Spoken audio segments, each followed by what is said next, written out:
Hey everyone, Sinandra here with Pitch Gorilla and welcome to your Mindset Minute.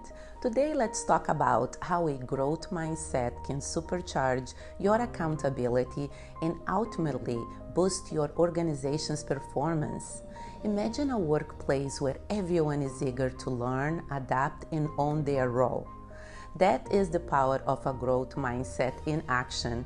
When you bring this mindset to work daily, you are not just an employee, you are a catalyst for positive change.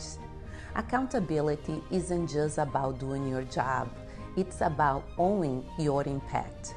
By setting clear goals and tracking your progress, you take ownership of your role in the team's success.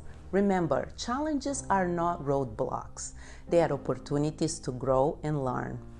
Here is a reflection. Think about a recent project. How did your actions contribute to the team's success? Did you embrace challenges as opportunities? To level up your accountability game, DM me here for a free mindset roadmap to help you put your growth mindset into action. Let's build a more accountable and successful you.